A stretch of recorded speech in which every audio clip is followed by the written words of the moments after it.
Yeah, baby, let's get it on. Yeah.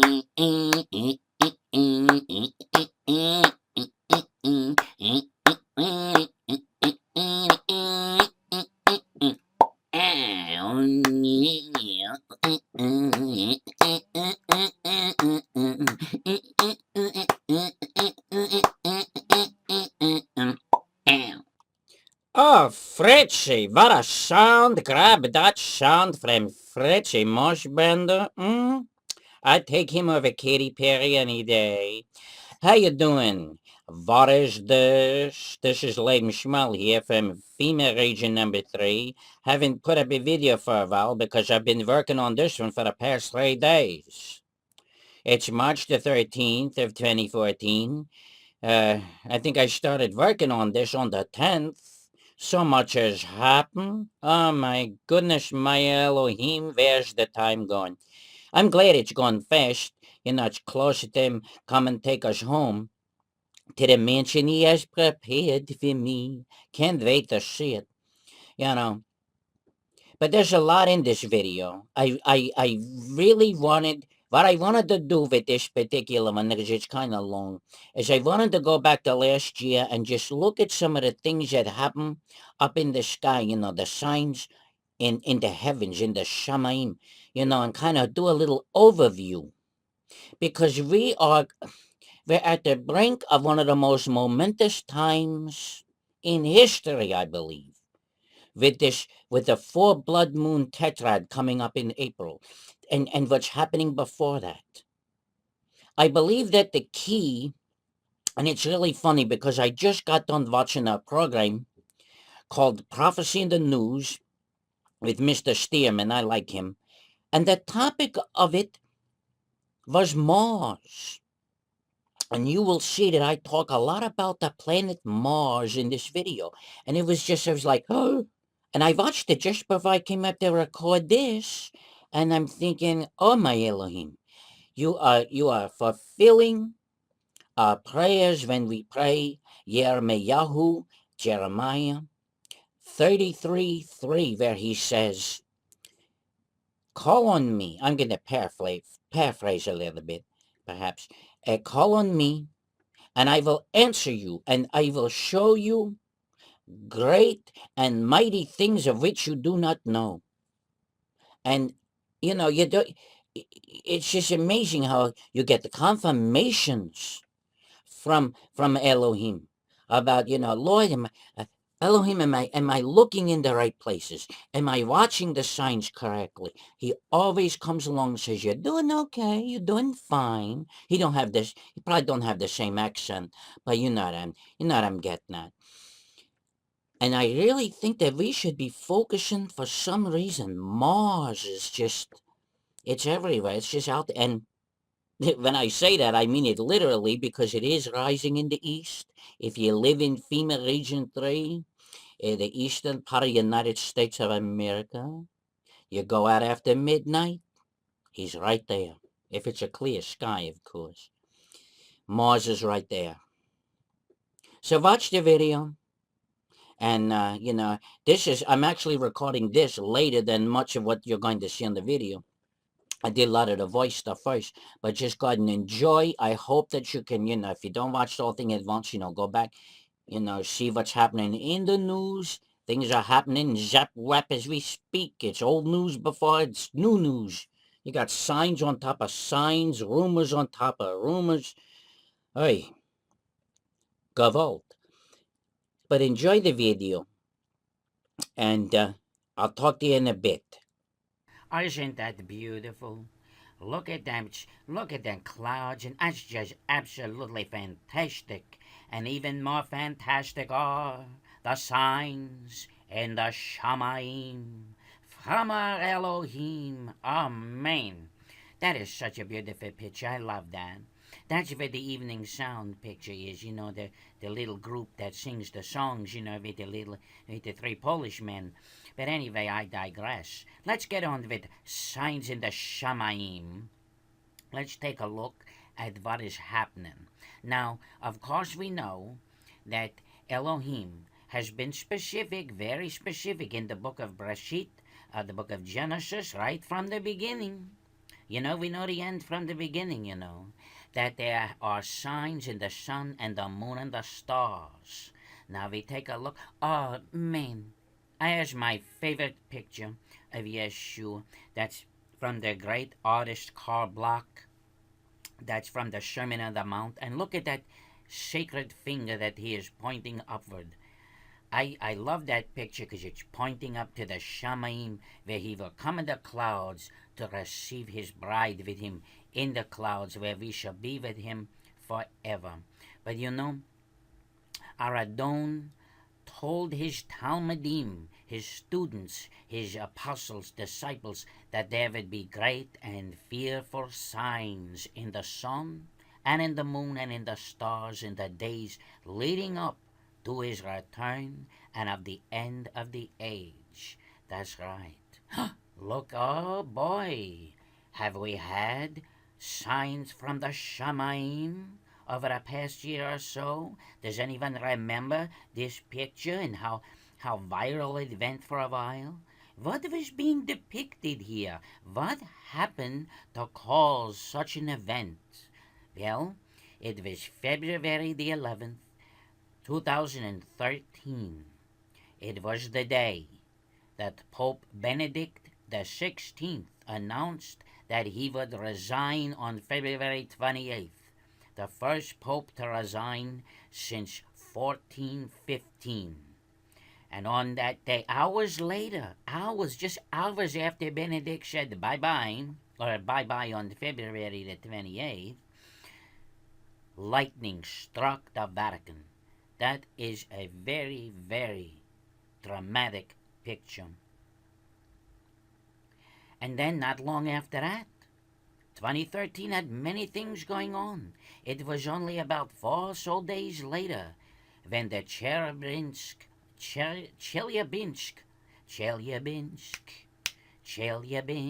I don't know, the meteor that went in Russia went through the sky. That was a fearful sign, don't you think, for these Russian people that was looking up?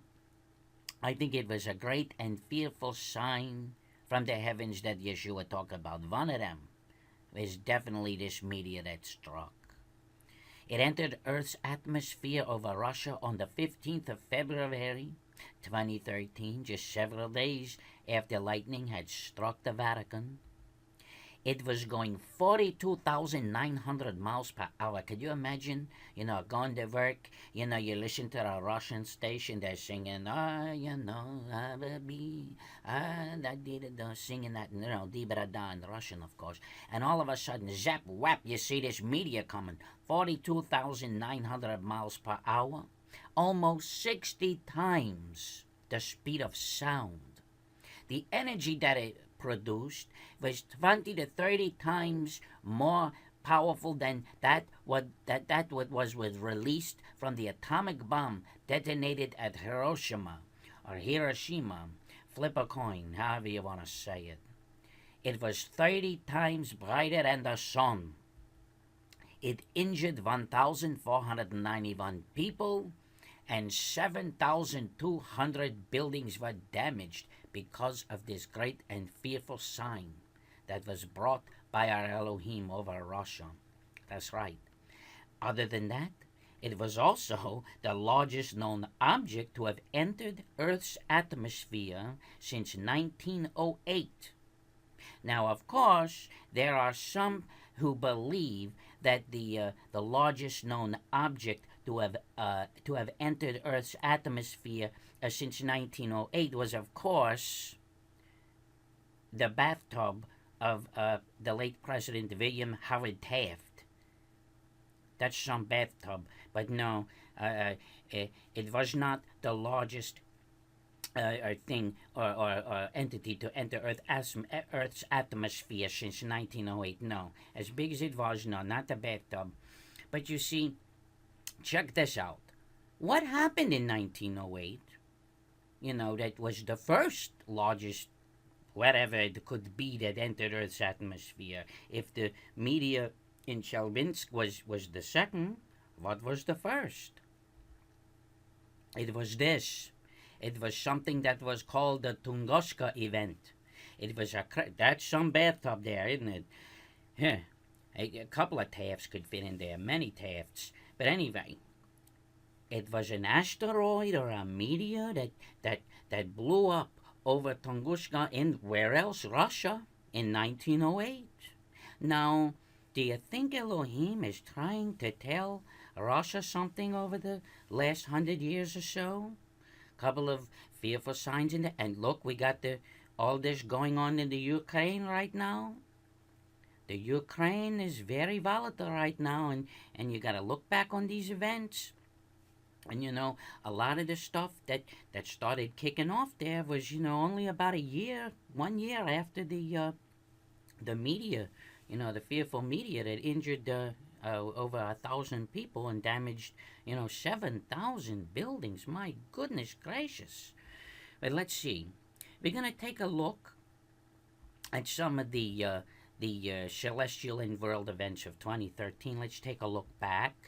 Well, of course, February 11th, lightning strikes the Vatican just hours after Benedict XVI announces he will step down on February 28th. Then, of course, we had that Chelyabinsk meteor that caused so much damage, injured so many Russian people. Get this. 13 days later from that meteor in Russia on the 15th, Pope Benedict does definitely step down from his post as Pope. Post as Pope. Why, say that fast. Never mind. Okay. Here's something very interesting.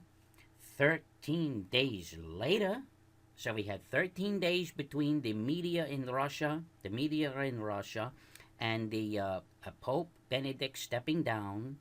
13 days between those two events.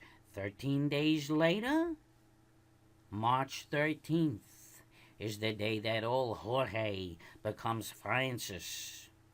Jorge Bergoglio of Argentina becomes Pope Francis I, 13 days after Benedict resigns.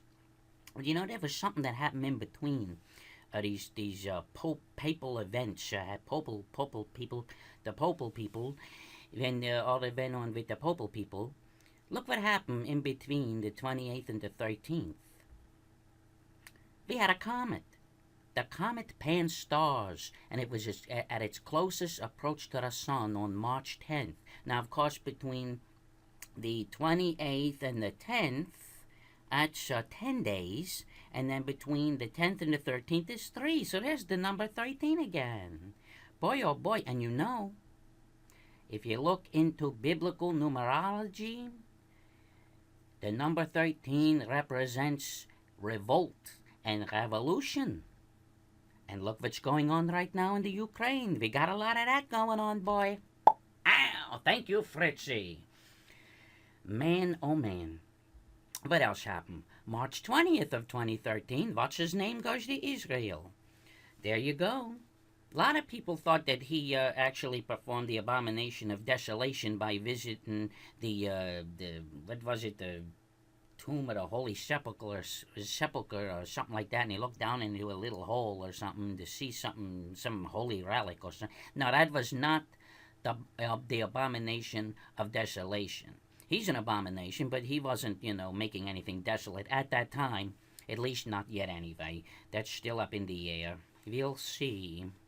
The rest, or at least the spring of 2013, late March through May, we saw 2 conjunctions of the moon and Jupiter within 1 month. And of course, the moon obviously represents Israel, and Jupiter is the king planet representing Yeshua HaMashiach. And we saw a conjunction of those 2 celestial bodies within 1 month. We saw 2 lunar and a solar eclipse within 1 month, and a very rare planetary conjunction of Venus and Jupiter. Now, it is believed that Venus and Jupiter in conjunction played a major role in creating the Star of Bethlehem. That's right. So these things happened between late March through May of 2013. And of course, celestial and world events of 2013 continued, yeah. The summer, the season of the summer of 2013 produces 4 full moons. When 4 full moons occur in a single season, and it was the summer of 2013, it is known as a blue moon. Once again, when 4 full moons occur in a single season, it is known as a blue moon. So we had that as well in the year of 2013. Oh boy, this was a day of days, and a lot of people don't even think about it. They don't even realize what was going on here on this day or what this day was all about. On July the 15th, 2013, Secretary of Idiots, well, it says state, but I say, well, Secretary of State John Kerry departs the United States for Jordan to discuss the reopening of Middle East peace talks. Now, this wasn't the beginning of those peace talks, but this is the day that John F. Idiot left the United States on an airplane. He's leaving on an airplane. Just wish he wouldn't come back. Well, anyway, Secretary of State John Kerry departs the U.S. for Jordan. He don't go over there to actually begin the peace talks, but just to discuss the reopening of these Middle East peace talks between Israel and that place that they call Palestine, which never really was a place because it was just named by the Romans after the Philistines just to upset the Israeli, the Jewish people. Oh, don't get me started. But what was July 15th? What very important day on the Jewish calendar was equivalent to July the 15th, 2013? Well, I'll tell you what it was. It was Tish B'Av, the 9th of Av. And for those of you who do not know what the 9th of Av is, it is the most tragic day in all of Jewish history. Just to give you a brief, little description, the 9th of Av was the day that both of the temples were destroyed. The temple that was destroyed by Nebuchadnezzar was destroyed on the 9th of Av, and the second temple that was destroyed by the Romans in 70 A.D. was destroyed on the 9th of Av. So John F. Kerry, John F. Idiot, the Secretary of Idiots, leaves this country to go to Jordan to begin these talks, which the whole goal of it is to divide the land of Elohim. He leaves this country to go over to the Middle East on July 15th, 2013, which was the 9th of Av. I think we should stew on that one for a while, folks. That's right. Once, the summer was over and the autumn has come of 2013.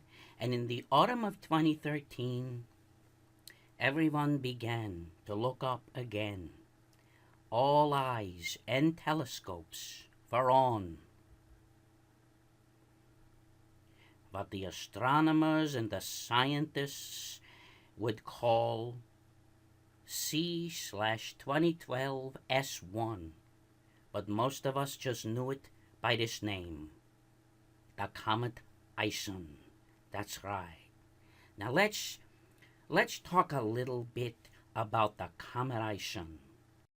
Now this beautiful animation of the spectacular Comet Ison was brought to us by none other than one of the major astronomical organizations on the planet, right? Wrong! This was done by the amateur astronomer Bruce Gary, who covered Ison more closely and more carefully than anyone ever did during its trip around the sun. He did great work for months and months. Now, of course, we know that the comet, broke apart not long after perihelion, going around the sun. And, all the big-time astronomers and the scientists, well, of course, they knew that was going to happen, and they told us right off that Ison would just fizzle out, right? Wrong again, Cookie. Wrong again. So what were these big-time scientists in the headlines saying that Ison would be like?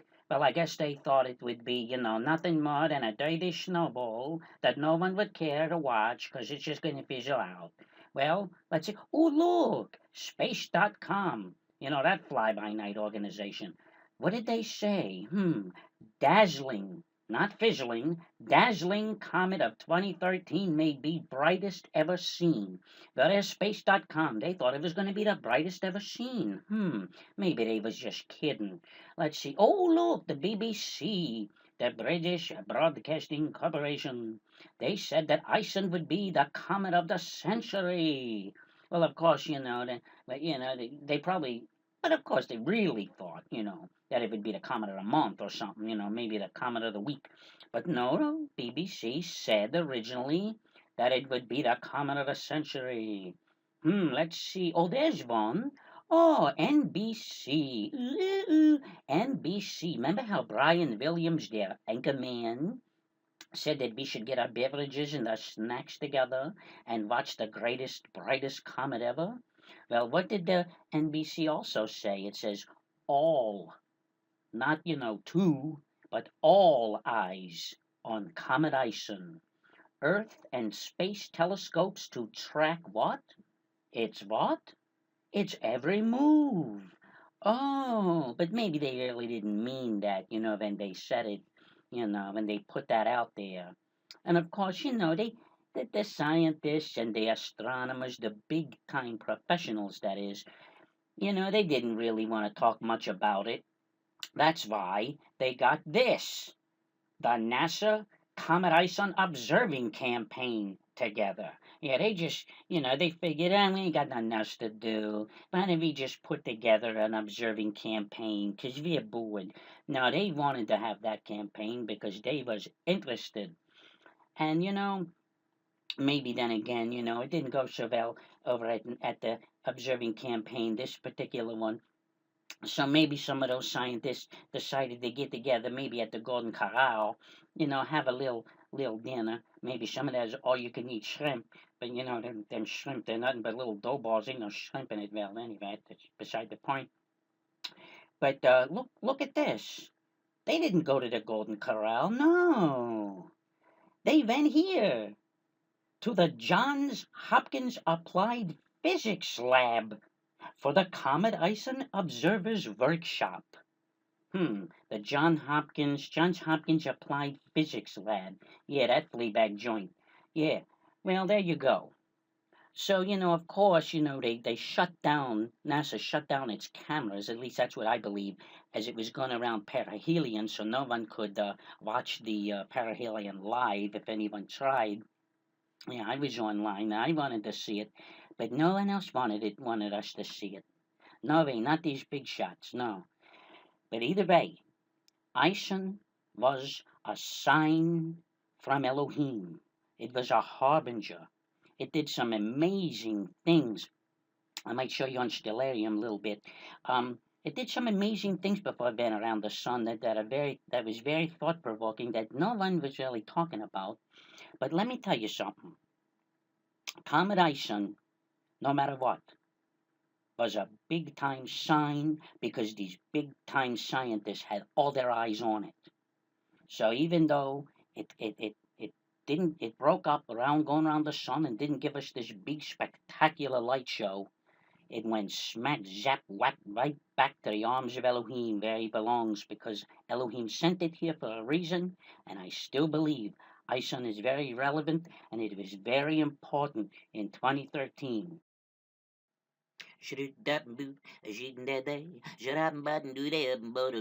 Oh, eat your heart out, Taylor Swift. Man, I'm trying to learn that Fritzy scat, the I'm getting a little better at it.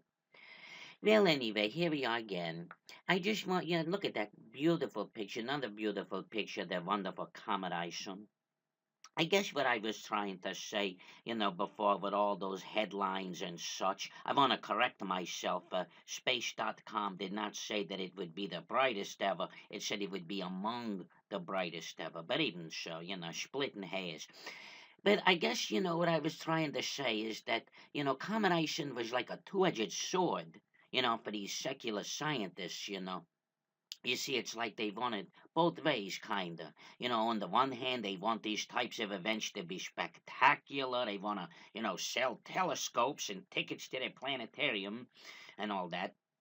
But, they only want these things, the comets and the wonderful signs and things that are unexplained. They want them to be thought of only as something random, something that has happened for over millions of years, all over again, over and over for no reason at all. But you got the spiritual believing people out here, people that love Elohim. Once we begin to introduce the real truth into it, the fact that Elohim is in control, trying to talk to his children. Then the unbelievers and the scoffers, well, they start to say, it's no big deal. It's just a dirty snowball when it comes right down to it. Now, I do understand that there are many great, wonderful men and women of Elohim in the scientific community. They're wonderful believers, and I just watched. If you have a couple of hours, it's about 2 hours, I suppose, hour and a half or so, go on the YouTube and watch the debate between Bill Nye, the science guy, and Ken Ham from the Creation Museum. Wonderful informational program. Bill Nye, he's he's lost, but he's intelligent. I was a little surprised. I thought he was a little dingbatty, but no, he's all right. I mean, I wish he'd get saved. Come on, Bill Nye, you gotta get saved. Come on, Bill Nye, the science guy. Ow! Way to go, Fritzy. All right, now let's get on with what we was talking about with the signs of the times. We're still in 2013. We're still, in fact, in November, because you see, November was a very, very big month for Comet Ison. November 2013, well, you had perihelion at that time. That's when he went around the sun. On Hanukkah, first day of Hanukkah, does Elohim know what he's a doing by sending us a bright light on the first day of the Festival of Lights? And of course, it was Thanksgiving Day as well in the United States of the Americas. That's right. But there was a big day, another real big day, you know, in November, very early in November. It was the 3rd, November the 3rd. That's right, my bonkies. What happened on November 3rd? Well, Ison crosses Earth's orbit. But you see, there was other things going on up in the Shamayim as well. I wonder what they could be. Let's take a look. Ooh, check it out, my friends. Earth and sky. It says 4 comets in one night. And space.com, rare hybrid solar eclipse. My goodness gracious, all on November 3rd. Ison crosses Earth's orbit. But also 3 other comets are in the night sky at the zap wap same time. Look at it, it says there's an astronomer's quote. Zlatan Markov, a good Irishman, I suppose. 4 comets in one night, an opportunity too rare to be missed. There, see right there, they've got to admit, they as scientists, they've just got to admit how rare these things are and how spectacular they are.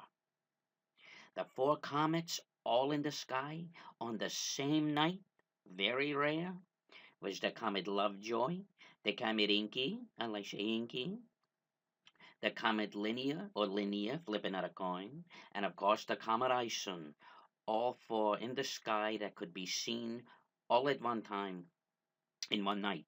And then there's the rare hybrid solar eclipse. Same night. Oh my goodness gracious, my Elohim. Now, of course, a hybrid solar eclipse is where one part of the world will see a partial solar eclipse, where another part of the world will see a total solar eclipse. Not an eclair, an eclipse. And that's rare. I mean, there it is. It says it right there on the page, space.com. Rare. I think that Africa got to see the total eclipse. I think somewhere around Kenya, where what's his name was really born. But anyway, don't get my start in. But you've got to. I pray for these scientists that don't believe and scoff, and it would be so much more exciting for them if they looked at these signs as we do, as the watchmen do, and the watch ladies, and the watch children, and their watch dogs. Oh, it is. It's just so spectacular to see these signs. It's wonderful. But like I was saying, once they start to talk about Elohim, and when the comets have always been thought of through the centuries as harbingers of doom, bringers of war and bad tidings. The scientists, the secular ones, that is, they don't like to hear that. And then they start talking about Planet X coming. And, there's other one, they call it Planet X, they call it Nibiru, they call it Herculobus. I think we ought to just call it Rick. But it, I think that it would just be more exciting when these rare events came. If these men of great intelligence would open their hearts to Elohim. Well, it looks like old 2013's got to fall down a little further because the remainder of that year, well, was spent pretty much monitoring the perihelion, the going around of the sun, smack that back out into the universe and into the hands of Elohim where he came from. We watched the final days of Ison. I miss you, Ison. I miss you, Ison. Come back soon. But I want you to watch my video. Very interesting additional information about once Ison got back out past the sun going the other way. And some things that were seen in the sky around Ison and some other things like that. My video was about Josephus and the sword in the sky of 66 AD. Go to my channel, Zeus Mars Bender channel. That's his channel. He lets me do this. Thank you, Zeus. Shout out. Josephus and the sword in the sky of 66 AD. Flavius Josephus, the renowned Jewish historian, saw what appeared to be a sword in the sky. Not long after seeing a comet, there was a comet, Halley's Comet in 66 AD, 4 years later. The Romans destroyed the Second Temple in Jerusalem on the 9th of Av. The 9th of Av, you hear that? John F. Kerry, John F. Video, oh my goodness. Well, goodbye to old 2013. And here we are, 2014. 2014, oh my goodness. Let's see what's happened thus far, Poppy. Well, we had January. January's come and gone. We had 2 new moons in the month of January. One on the first day of the month, one on the 30th. And both were super moons. We had 2 new moons that were super moons, and we couldn't even see them. They're for Elohim. They're not for art. They're for Elohim's glory. So there you go. And of course, a supermoon means that the moon is at its closest point to the earth. It's very close, very big. But they were new moons, so we couldn't see them. But Elohim could, that's for sure. Now, this, of course, won't happen again. 2 new moons in 1 month that were supermoons until 2018. So let's see, we're moving on now. February. Ooh, February. February the 11th, at its peak, the seas and the waves roaring. Did our Savior, Yeshua HaMashiach, tell us in his dissertations about the end of the age, about the waves and the seas roaring? England has gotten slammed. I haven't watched what the wind is doing lately on the Wind channel. That channel where you can go and watch which way the wind is blowing. But man, England, all through the month of February, slammed by the waves and the seas. Worst flooding in England since 1776. 1776, I get old. Not a good year for the Anglos, Yankee Doodle. But there you go, Elohim is giving us these signs. Seas and the waves roaring. Worst flooding in England in what, hundreds of years. Come on now. Isn't it interesting that February 11th, 1 year ago, was when that lightning struck the Vatican? Interesting. February 28th, here we go with the whole Ukraine situation. Russian tanks roll into Crimea. February the 28th.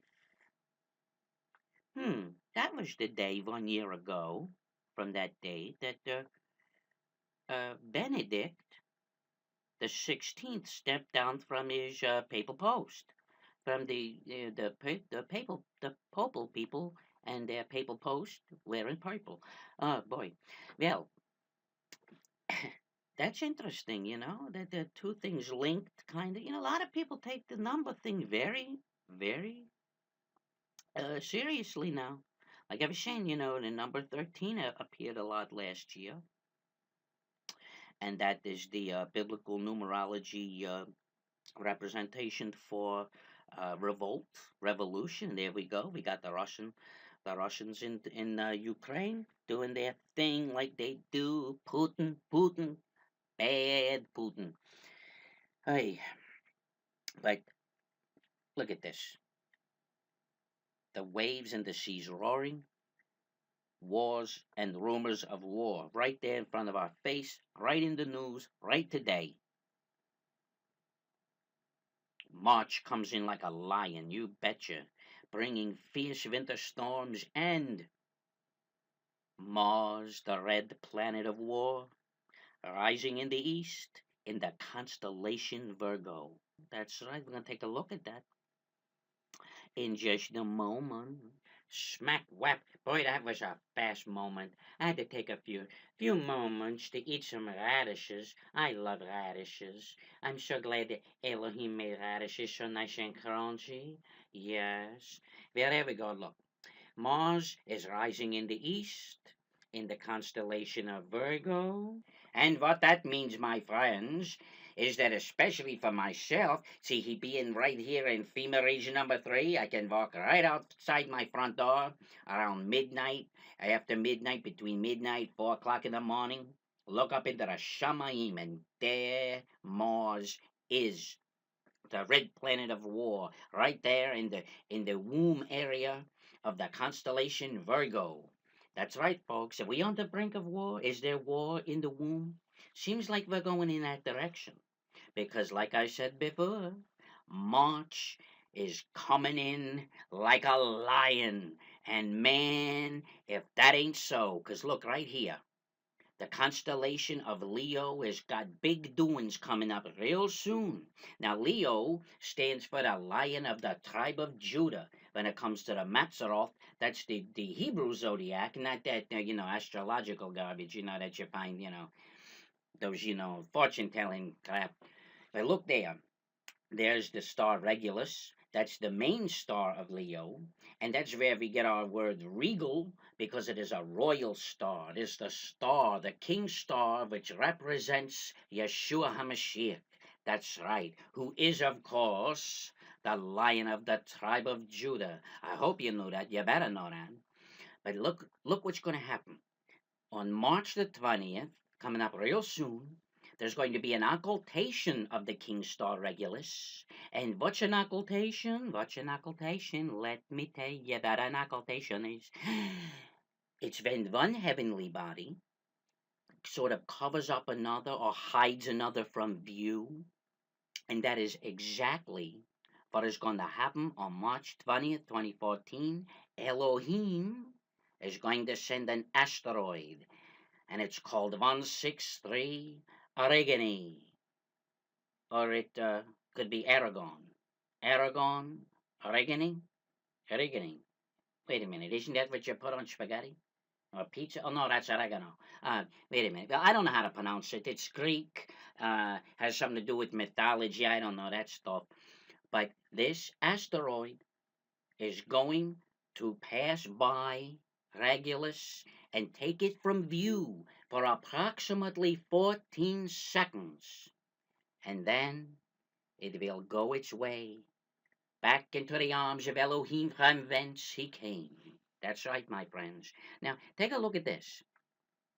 Can you believe that there's actually people out there, they get together to time how long one planet's going to cover another or something like that? I mean, I know, people got to do this, but, I mean, they got a logo and everything. The International Occultation Timing Association. There's one for 1952. Where you going? I'm going to time some occultations. They smack Vappy in the head, 1952. You say something like that, they think you're, talking about, like, how long does it take a witch, to turn something into a newt or a frog or something. Who knows? But anyway, these folks are really looking forward to this event because look what they say on their website. They are calling this something that will be a rare and beautiful astronomical event. And then, of course, there is Earth and Sky. Earth and Sky has written, at least one of its editors has written this. This could be the finest occultation of a first magnitude star by an asteroid in your lifetime. Now, when he says your lifetime, he was writing to people that are in certain areas of New York State who apparently will be in the perfect location to view this occultation of the King Star Regulus by 163 Aragani or Aragon. Flip a coin. Decide how you want to say it. Ow. Way to go, Fritzy. Now, let's do a little overview of March the 20th because there's lots of stuff going on that day, and even something that is even going to be in the future that concerns March the 20th. Check this out. We of course have the occultation of the King Star Regulus. All on it. The things I show you will all be happening on this one day. We got that. We also will have a conjunction of the moon and Saturn. We got the vernal equinox, better known as the first day of spring. We got the first of Nisan. March 20th is the first of Nisan, which is the beginning of the Jewish religious New Year. And in 1 year, from March the 20th, 2014, that of course will be, needless to say, March the 20th, 2015, and that is when that total solar eclipse that falls in between the four blood moons, that's when it will occur, a year from the occultation of the King Star Regulus. I think that's very relevant, my friends. But now, all of us watchers, and the watchmen, the watch ladies, the watch children, and the watch dogs. The time that we've been waiting for is coming. That's right, look at that, because it will be April 2014. Many things that have to do with April of 2014. And one of them, of course, will be on April the 8th, when the red planet Mars will be at opposition in the womb of the constellation Virgo. It's still going to be there. That's right on. But it will be at opposition, which means that Mars will be at its closest point to Earth. It'll be closer to Earth on March 8th than at any other time the whole year.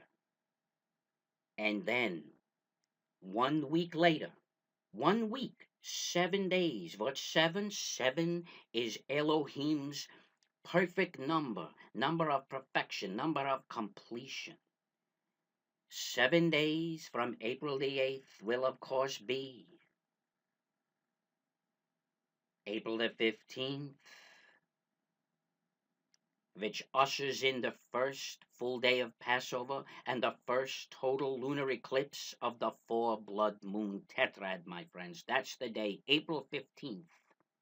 Don't know what's going to happen. Maybe nothing will happen. I know Elohim knows what he's doing. We just have to be watchers and just keep our eyes open. Keep looking up because our redemption draweth nigh.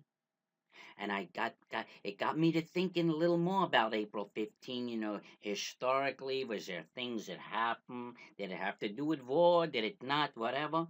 And I remembered that April the 15th of this year is the 1 year anniversary of the Boston Marathon bombing. And then I started thinking, I'm going to do a little more research, and I found something that I did not know. I promise you I did not notice. As a history buff, I was surprised I didn't, or if I did, I didn't remember. But look at this. It was on April 15th of the year 1861 when President Abraham Lincoln mobilized the Union Army against the Confederacy. This is the day, April 15th, this is the day Abraham Lincoln convened Congress to basically tell them we're going to war. We're getting the army together. We're getting the forces to go against the South because we got to put this down. We got to get this union, keep this union together. April the 15th was the date in 1861 that happened. And then, sadly, 4 years later, in 1865, this same President Lincoln will die from an assassin's bullet on April the 15th. 4 years from the day that he sent the troops to war. He would die on that day. And I thought a little more, and I'm thinking, boy, I'm really into this. This April 15's really, making my head spin. So I searched a little more, and I found something else. Let's see if you recognize this little item of antiquity. Does that look familiar? Think about it. It'll come to you. Think about it. Well, either way, in the year of 1912, it was said that even Elohim couldn't sink the RMS Titanic. But he did. On April the 15th. That's right, my friends. Does that blow your mind or what? I just couldn't, but I didn't remember, even if I knew. It was like, wow, the Titanic sunk on April the 15th. And the death of Abraham Lincoln and the sinking of the Titanic are two things that most people, kind of think was world-changing events, and they happen, within a 50-year period of each other. And that's not a long time to Elohim, And here's something else interesting for those of you who like to crunch the numbers. Uh, check this out, my bunkies. Look at this. Abraham Lincoln dies at 7:22 a.m. The Titanic sinks at 2:27 a.m. Just a little bit of food for prophetic thought. I want to show you something else here. Something I didn't mention, something that has taken place in this country, in the United States of the Americas, that I didn't speak of when we was talking about January, the beginning of this year. Just kind of gaze at the blue part of the on the globe there. That, of course, is the polar vortex. Very strange phenomena with this winter, boy. It's been a winter of 2014. Elohim gave us a winter, that's for sure. And I believe that this harsh winter was put on us by Elohim as a judgment for what we are doing, trying to divide his land. There's a man named John McTiernan, very learned man of Elohim, who wrote extensively about how when a country, tries to undermine Israel in some way, natural disasters hit. And this, I believe, this polar vortex was one of those times. And it's still sort of going on. It's pretty cold here today in FEMA Region 3 here on March the 13th. And something else, my friends. Like I said, it is, of course, it's March the 13th, 2014, and sadly, this plane is still missing. We don't know what happened. Only Elohim knows. If it simply disappeared, it would be His will. We just don't know. But our deepest thoughts and our prayers are with those who have been touched by this tragic event. Mac Zap Wap, there was a lot of information in that video, wasn't it? I hope you enjoyed it. There was just so many things I had to say, especially, I think about the Comet Ison, because to me, that was, that it was so special that it got the attention of the whole world.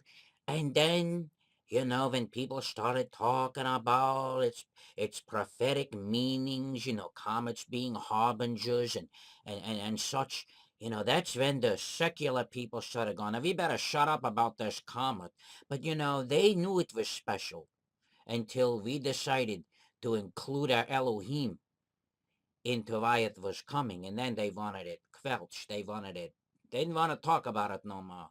Brian Williams stopped having his beverages and his snacks.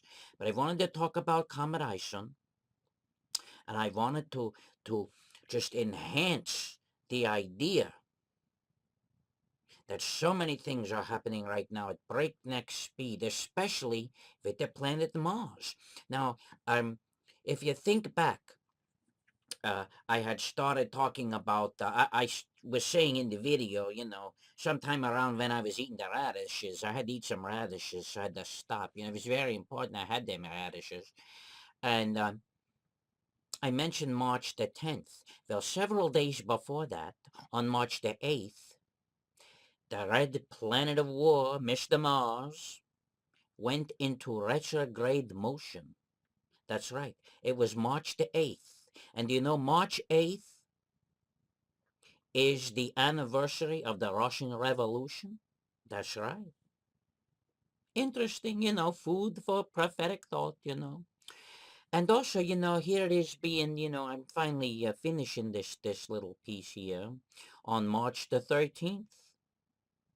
It is the 1 year anniversary of old Cardinal Jorge becoming Pope Francis, number one. Jorge Bergoglio became Pope Francis 1 year ago this day. That's right. And I mean, it's like, I don't know if you think of it like I do, but it seems to me that everything seemed to really kick off last year around February 11th. That was the day, evening, I'm not sure what time it was. I can look it up, but it doesn't really matter. It's when Benedict announced that he would resign on February 28th, and lightning struck that building they call the Vatican, Saint Peter's Basilica. That was a sign from the Shamayim if I ever saw one. Seems that it really kicked off then, early in 2013. Then the meteor in Russia, and then the whole Ison saga. People everywhere watching it, talking about Planet X and Planet, Nibiru and all that. Then, of course, this year starts off January 2nd, I believe it was, when that polar vortex hit. You know, there's the abnormally cold temperatures all throughout the United States. And now we got Mars rising in the east. Is war rising in the east? Time will tell, my friends, time will tell. We're moving closer to the return of our Messiah. It's very close, my friends. Get ready. Be prepared. If you got problems in your life, if you have people you haven't forgiven, if you haven't forgiven yourself, for Pete's sake. You hear that, Pete? There ain't no Pete. I just did that. You gotta forgive yourself. You know, you gotta not be mad at things you did in the past. You gotta forget about the past. It's hard to do. Oh, it's so hard to do. Because you think of how dumb you were, how stupid you were. But praise Elohim and thank him that he put sense into you, and that when you do make a mistake, when you miss the mark, is which what sin means, when you miss his mark, you say how horribly sorry you are for doing that, and he'll know your heart. He'll know that you mean it. So that's it for now, my friends. It was a long video, but there's a lot happening. And I hope to talk to you soon. May Elohim Baruch you all. Zip zip vip. Now you be warm.